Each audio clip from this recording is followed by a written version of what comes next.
जीवन आफैमा यात्रा रहेछ। टुक्रा टुक्रा यात्राहरूलाई चलायमान गराउने मुख्य यात्रा। आँखा खुल्दा हिँडिने हरेक पाइला यात्रा रहेछन् र आँखा बन्द हुनु पनि आफैमा मूल यात्राको अंश रहेछ। जीवनका कतिपय यात्रा बाध्यता छन् त कतिपय यात्रा व्यक्तिको हठले तय गर्दछन्।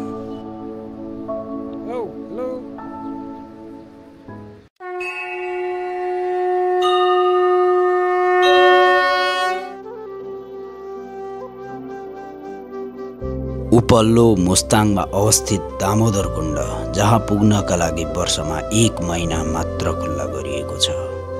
एकै दिनमा 5000 भन्दा अग्ला 2 हिमाल पार गर्नुपर्ने यस यात्राका बीचमा बास बस्ने कुनै विकल्पहरू छैनन्। त्यसैले यस तीर्थलाई नेपालको सबैभन्दा जोखिमको यात्राको सूचीमा राखिएको छ।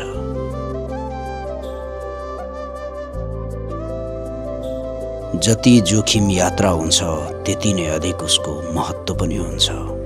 यस दामोदर कुण्डलाई धार्मिक मान्यता अनुसार भगवान विष्णुको वासस्थान मानिन्छ। पवित्र शालिग्रामको उद्गम स्थल मानिन्छ। कालीगण्डकी नदीको शिर मानिन्छ र अहिलेसम्म कलियुग पनि यहाँ प्रवेश गरेको छैन भन्ने मानिन्छ।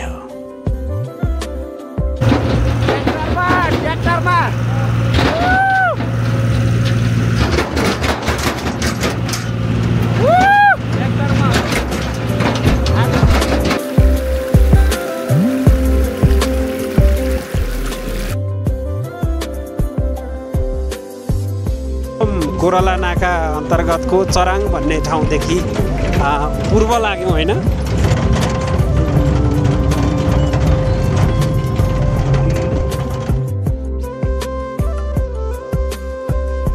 घोडा सवारबाट मात्रै सम्भव मानिने यो यात्रामा हाम्रो पैदल जाने निर्णय मूर्खता ठहरिएको थियो। अहिले हामी छौँ यो दामोदर कुण्ड जाने बेलाको अन्तिम गाउँ, यानी कि घारा गाउँ देख्न सक्नुहुन्छ। घारा गाउँ अहिले हामी छौँ यो घारा गाउँ अगाडि लुरी गुम्बा नजिकै तलपट्टि कालीगण्डकी नदी देख्न सक्नुहुन्छ। हेर्नुहोस् त यो पारिपट्टिको दृश्य, यो प्राकृतिक बनावट कस्तो अद्भुत छ। एक राउन्ड घुमाइदिनुहोस्। ल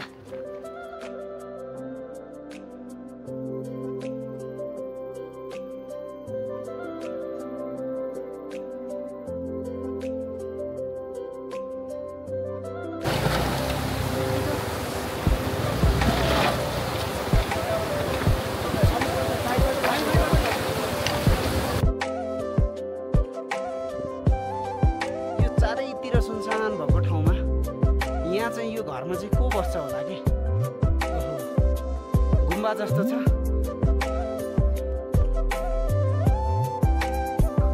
हामीले छोडेर आएको अन्तिम घारा गाउँ चाहिँ उतै नै हो। थोरै थोरै देख्न सकिन्छ, परतिर छ। अहिले हामी यो भीमठाँटी भन्ने ठाउँमा छौँ। अघिल्लो दिन करिब 11 बजेतिर हामी रातिको 11 बजेतिर लाइट बाल्दै यो भीमठाँटी भन्ने ठाउँमा आइपुगेका थियौँ र एक दिन हामीले रेस्ट लियौँ। त्यस पश्चात अब खाना पकाउने कार्यक्रम चलिरहेको छ। तीर्थयात्रा त्यति सहज छैन जति घुम्नको लागि हिँडिन्छ होइन। अब हरेक कुराको लागि विचार गर्नु पर्यो।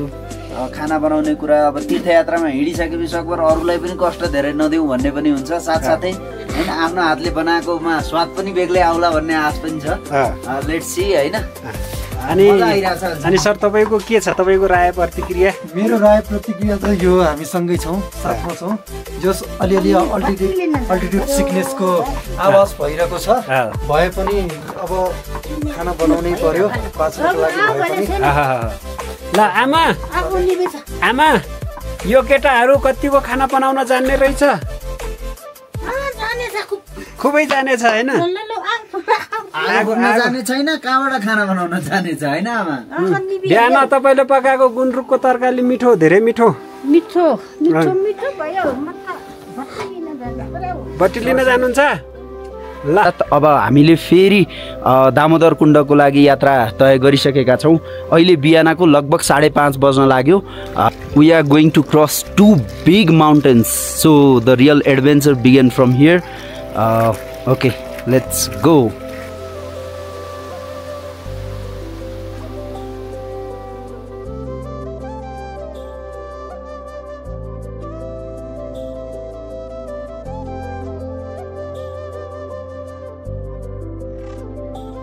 यात्रा पक्कै सहज थिएन, त्यसैले प्राणलाई प्राथमिकतामा राखेर बीच बाटोबाटै फर्किने निर्णय गरेको एक समूह देख्दा मनमा डर पलायो, तर हार भने खाएनौँ र अगाडि बढ्यौँ। उताबाट सूर्योदय पनि हुने क्रम छ। यता नारायण दाई उभिराख्नु भएको छ, एन्टी लाइट पर्यो। जे होस्, अहिलेसम्मको यहाँसम्मको हाम्रो यात्रा एकदमै सहज भइरहेको छ। अगाडि पनि सहज नै होला भन्ने आश गर्दछौँ।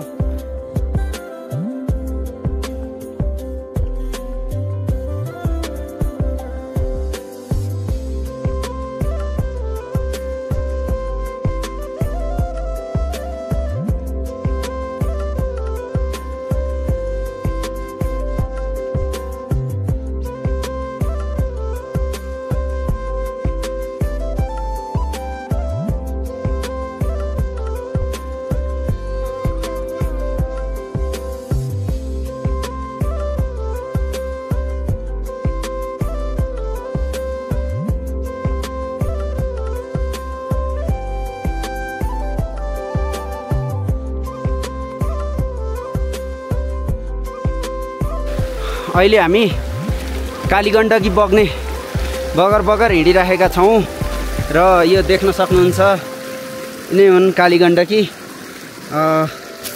अलिकति खोज्ने हो भने सायद यहाँ शालिग्राम पनि भेटिनुहुन्छ, तर हामीसँग अहिले समय छैन, हामी चाहिँ लाग्छौँ।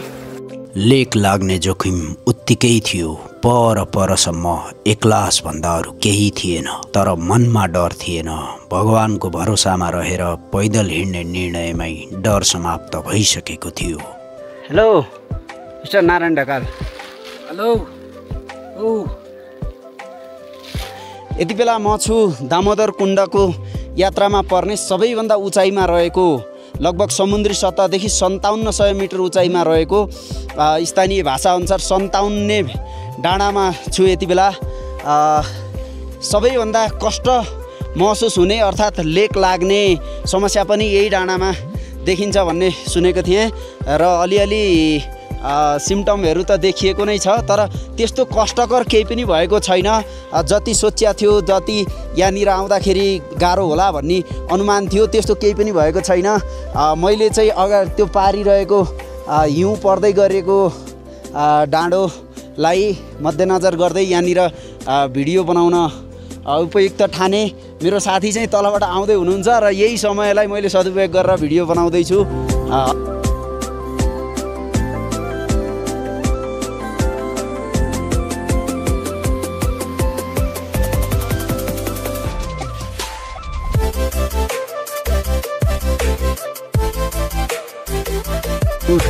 के गर्दै हुनुहुन्छ? मैले अर्को हातको पनि देखाउनु न, के हो? स्नेकरको टुक्रो त्यति ल्याउनु न मलाई, थोरै आधा यो दामोदर कुण्डको अन्तिम उकालो पछिको ओह्रालो झार्ने बेला देखिने मनमोहक दृश्य हो।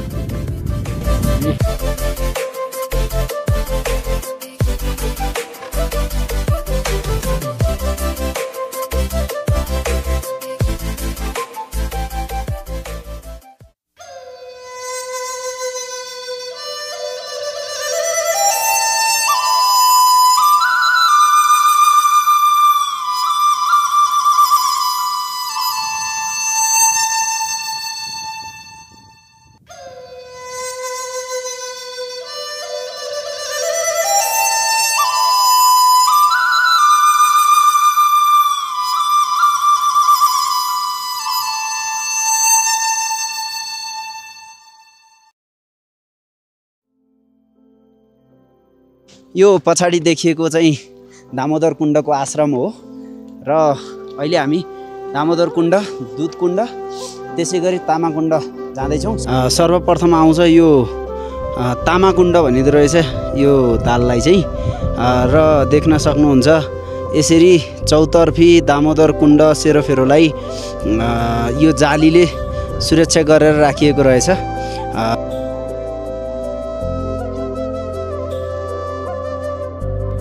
त्यसै गरी दोस्रो कुण्डको रूपमा देख्न सकिन्छ दुधकुण्ड। यहाँको मुख्य आकर्षण भन्दा पनि हुन्छ दामोदर कुण्डलाई। यसको पानी बगेर आएर यहाँनिर दुधकुण्ड बनेको हुनुपर्छ र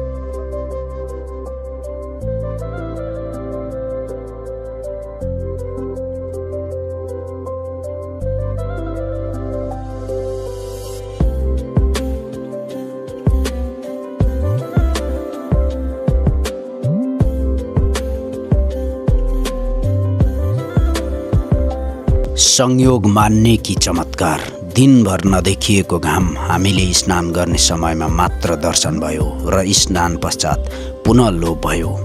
बाहिरको तापक्रम लगभग माइनस भएको अवस्थामा यसलाई हामीले आशीर्वादको रूपमा ग्रहण गर्यौँ।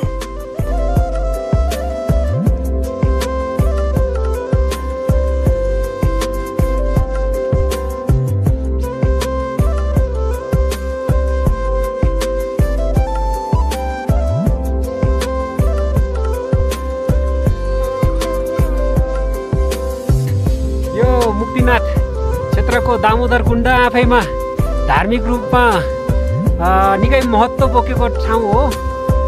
यस क्षेत्रमा आउन साक्षात् भगवानले नै निमन्त्रणा गरेर आए जस्तो अनुभव भएको छ। निकै गाह्रो बाधा व्यवधानलाई जिछोलेर यहाँसम्म आइपुगेका छौँ। यहाँ आइसकेर एउटा स्नान गरिसकेपछि शरीरमा निकै फरक खालको अनुभूति भएको महसुस गरिएको छ। चिसोको महसुस भए पनि आफ्नो काम सम्पादन गरिसक्दाखेरि एउटा छुट्टै किसिमको आनन्दको अनुभूति भएको छ। अब हामी फेरि तल आश्रमसम्म लाग्छौँ।